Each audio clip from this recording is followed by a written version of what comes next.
Hey guys, Professor Bill, Comic Book University, and Uncanny Spider-Man, issue number 1. This is going to be a mini-series. Also, you might notice I'm on death's door. Got a cough drop in my mouth, so at some point, you might hear that rattling around, but believe me, it's much worse if I don't have the cough drop in my mouth. So anyway, this was a comic book that I picked up because I knew it wasn't going to go anywhere. There's nothing going to be any special about it, blah, blah, blah, whatever, but I just figured, you know what? Let me just read it anyway because this is an interesting, take. I always thought Nightcrawler and Spider-Man should team up and do things. I never thought about him actually becoming Spider-Man, so I figured let me try this out. And I did. And I was really pleasantly surprised. This was such a fun comic book. In fact, honestly, when you think about stacking up odds, no comic book like this has any right to be this fun. And yet, it just boldly comes out and just, psh, too bad, mein Freud. And then, or whatever the hell Nightcrawler says, right? Fräulein. I used to try and learn, I'm not going to joke, when I was in high school, my 11th year of high school, 11th year of high school, that's how dumb I was, 11th grade, I used to try and learn German from the German teacher, even though I wasn't in a German class, just because I really wanted to learn some German because I really like Nightcrawler so much. Cy Spurrier is the writer, Lee Garbey on art, Matt Mila doing the color art, VC's Joe Caramagna on letters, Tom Mueller and Jay Bowen doing the design, and Tony Daniels and Sonia Obak doing the cover art. A couple of variant covers out there, including one by Garbey. Garbey, of course, should have been number 1, but I get it. Tony Daniels, like he's just out there, but Garbey should have been the first one on there. Just really quick, Tony Daniels is so happy that Tony Daniels is still doing comic books, at least the covers, because the guy's just an incredible talent that should not be overlooked. But at the same time, Lee Garbey, he killed it in this comic book.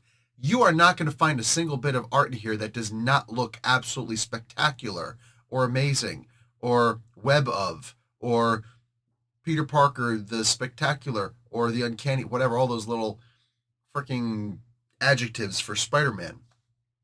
Lee Garbey is just one of the best artists out there, and I absolutely love any comic book that he's going to be in. I'm going to usually wind up checking it out because he's going to do something really cool that I didn't think that he was capable of doing or that could be done. Absolutely love the guy's work.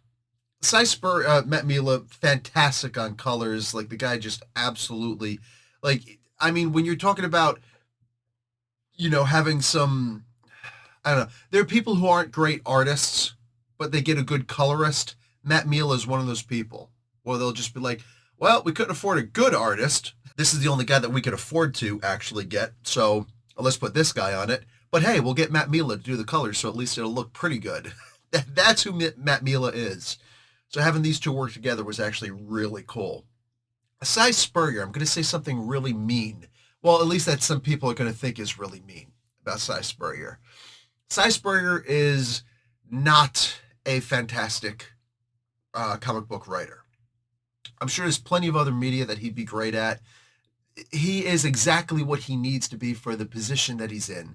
There are some people who, and like, what do you call it? Orlando is one of those people also. There's a couple people like this who they're usually not good enough to run their own comic book from issue 1 for a long, lengthy run or anything like that.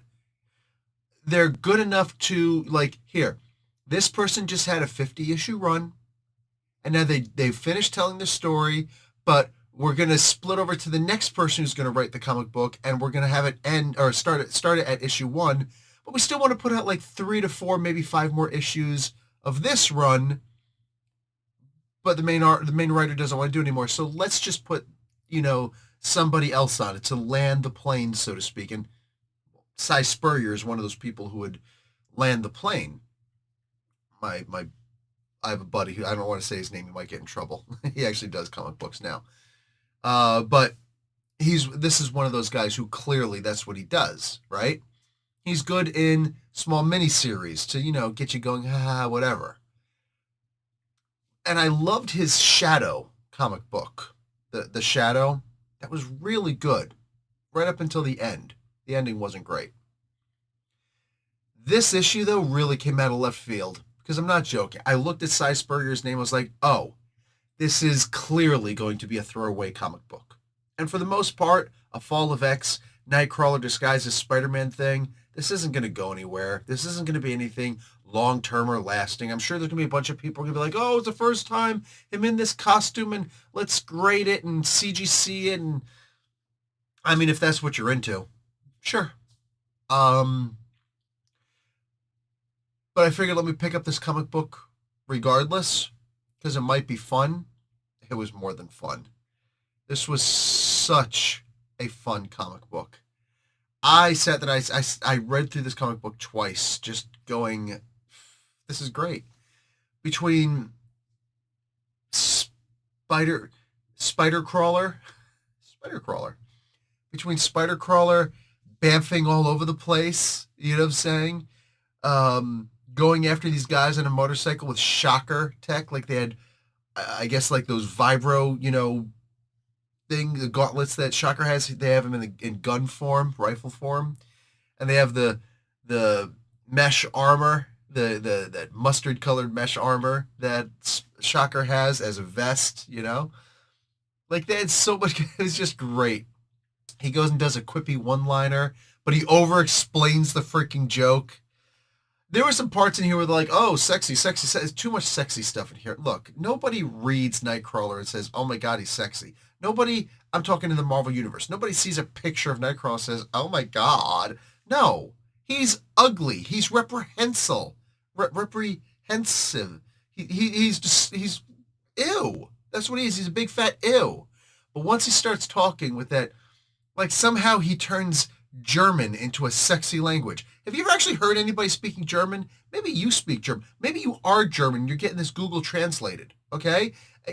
You got to admit, German is not a language of love. Nobody sits there and says, I need my love, let's say back up and all that stuff. Like Nightcrawler sitting there and say things like, Guten Abend, schönes Fräulein. And it just sounds so sexy. You know what that means? Good morning, you old woman. That's what it means. German people are laughing their ass off at that right now because they know that German is not a sexy language. But when he does it, it somehow sounds like French. It sounds like French. Okay? He is such a charismatic person that when you meet him in person, women just start rubbing their legs like a cricket. They can't help it. They can't help it. And that's what so that's the one problem I had with this. People looking at him, picture him and like, ooh, sexy. Like, Silver Sable at one point did that. No, I don't want to see nonsense. You actually understand who the character of Nightcrawler is before you start writing the character, right? But he had a really good sense of who the character is, and this was a really fun comic book to read. I looked at this comic book and I thought about something. Back when I was a kid, we used to do this thing, like the few of us who were in a tight circle who read comic books, because we couldn't tell anybody that we read comic books. We'd be blasted as nerds. That would be a bad thing. So we would do this thing where it's like one comic book that you really liked, you would unfold from your back pocket and hand it to somebody and say, this is a comic book you should definitely read, dude. Where's yours for me? That's what we would do. And I started thinking with this comic book, I would absolutely do that with this comic book. I'd be like, yo, here's a comic book I'm going to trade with you this week. You're going to love it. And we would sit there and see which one we liked the most. No, this would have absolutely been the one that I did. And I wouldn't be surprised if the other person handed me the same comic book back. It's like that. But it's a good way to save money because comic books are always expensive. They've always been expensive. That's just what it is, Even when they were 2 bits, that was expensive for the time. Anyway, you can see why, though, when they're this good. Guys, you should absolutely grab this comic book. There's no reason for you to not, and every reason to. Such a fun comic book. I don't think you can get through the end of this and not go, this was pretty good. I can't wait to keep reading more of it. Don't wait for the trade on this one. Go out and buy this comic book. I'm not steering you wrong. Talk to you later. Also, grab my book on riddles. They're way better than the little jokes that Nightcrawler tells. It's a book on riddles for Dungeons & Dragons and Warhammer and all those fantasy role-playing type games out there. It'll teach you how to write riddles, how to modify the more than 300 riddles that are in here. 80 pages worth of awesomeness. I will talk to you guys later. Like the video. Watch an ad. Professor Bill, Comic Book University. Class dismissed.